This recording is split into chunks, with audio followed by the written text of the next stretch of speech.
مرزا طاہر احمد کے نرینہ اولاد نہیں تھی، اس لیے ایک محلاتی سازش کے تحت مرزا طاہر احمد صاحب نے اپنی خاندانی مرزائی خلافتی گدی کو قیامت تک چلانے کے لیے اپنے بھانجے مرزا مسرور صاحب کو چنا۔ سفید داڑھی اور سفید پگڑی کے ساتھ سفید جھوٹ بولنے میں مرزا مسرور صاحب نے بھی اپنے ماموں کی روایت پر پوری دیانتداری سے عمل کیا، بلکہ آپ نے سازشی ماموں کے کان کترتے ہوئے جھوٹ بولنے میں 4 ہاتھ آگے نکل گئے اور یہ اعلان بھی کر دیا کہ مجدد کا ذکر نہ قرآن میں ہے نہ حدیث میں، لعنت اللہ علی الکاذبین، آمین۔ مرزا طاہر احمد صاحب کے بھانجے اور غیر معمور مرزائی مسلم مود مرزا محمود صاحب کی 1956 میں قائم کردہ مرزا خاندان کے تنخواہ دار اور مراعات یافتہ طبقہ پر مشتمل انتخابی خلافت کمیٹی کے تیار کردہ مرزا مسرور صاحب علم اور عقل اور خرد سے عاری ایک بزدل اور ڈرپوک انسان ہیں۔ انہیں کوئی کچھ بھی کہہ دے یا چیلنج کرے یا للکارے، ان کو ایک رتی برابر فرق نہیں پڑتا، سب کچھ ان کے اوپر سے گزر جاتا ہے، انہیں صرف اپنی عیاشیوں سے غرض ہے۔ اس لیے انہوں نے اپنے عملے کو کھلی چھٹی دے رکھی ہے کہ میں ادھر اور تم ادھر، میں جو چاہے اسے آؤ سفید کروں اور تم جو چاہے اسے آؤ سفید کرو۔ مرزا مسرور صاحب نے اپنے گرد بھانڈ مراسی شاعر اکٹھے کر رکھے ہیں جو ہر وقت خلیفہ جی کی شان میں قصیدے پڑھتے رہتے ہیں اور خلیفہ جی کی حمد کے ترانے گاتے رہتے ہیں،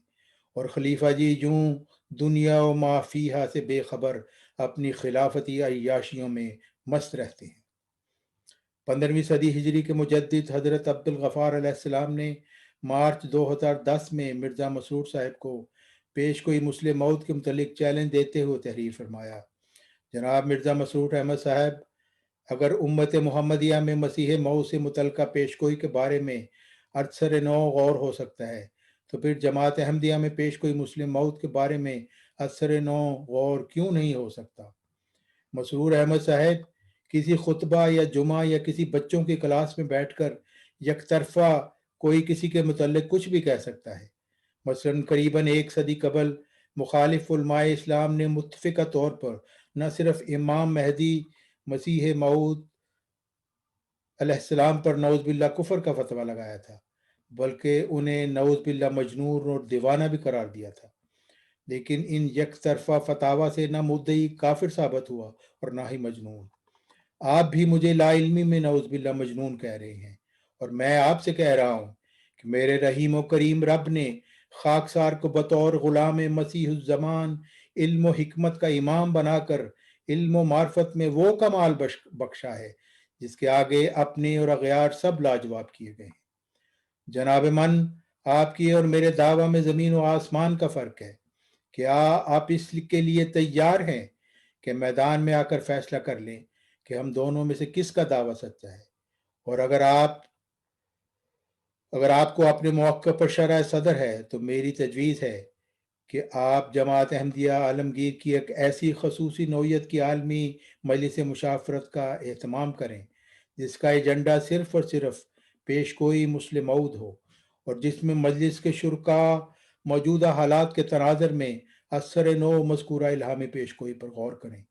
اور پھر اللہ تعالیٰ اور اس کے رسول کے فرمان کی روشنی میں عدل و انصاف کے مطابق متنازع امر پیش گوئی مسلم موعود کا فیصلہ کر لیا جائے۔ یہ کام اور یہ ذمہ داری خلیفہ رابع صاحب کی تھی۔ کلام الہی کے مطابق اگر کسی انسان کی دنیا میں آنکھ نہ کھلے اور وہ لا علمی میں کسی غلط راہ پر گامزن رہے تو موت کے بعد اسے حقیقت کی آگاہی ہو ہی جاتی ہے۔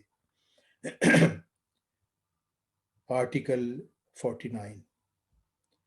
مگر مرزا مسرور صاحب نے اپنی پیدائشی بزدلی کی وجہ سے اس چیلنج کو بھی قبول نہ کیا۔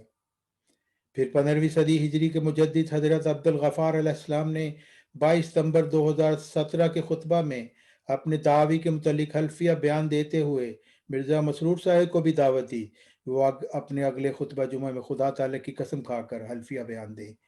کہ آپ کے نانا جان مرزا بشیر الدین محمود صاحب کا دعویٰ مسلم موعود سچا تھا،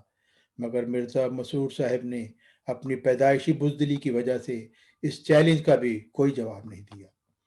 بعد ازیں حضرت عبد الغفار علیہ السلام نے مرزا مسرور صاحب کو مباہلہ کی دعوت دی اور مورخہ 8 فروری 2018 کو مباہلہ کے چیلنج کے طور پر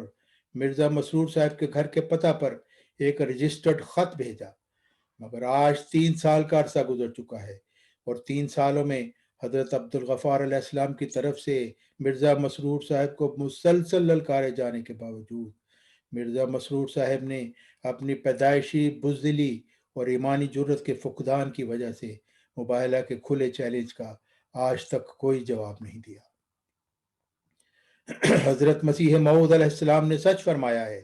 کہ میدان میں نکلنا کسی مخنث کا کام نہیں۔ آج حضرت عبدالغفار علیہ السلام کے پے در پے کیے گئے چیلنجز کے باوجود مرزا مسرور صاحب کا میدان سے فرار یہ وعدے کرتا ہے کہ اللہ تعالیٰ کے شیر ببر کے سامنے مرزائی خلیفہ مخنث بن چکا ہے، اور براہین ساتیہ اور حجج قاطعہ سے حضرت عبدالغفار علیہ السلام نے اللہ تعالیٰ کے اذن سے مرزائیت کے خلافتی مسیحی دجل کی صف 2021 سے بہت پہلے لپیٹ دی ہے، اور اب اولو الالباب پر یہ امر کھل چکا ہے کہ گمراہ شدہ یہودیت اور مشرکانہ عیسائیت کی طرح مشرکانہ مرزائیت بھی روحانیت سے بکلی عاری ہو چکی ہے۔ فالحمدللہ علی ذالک۔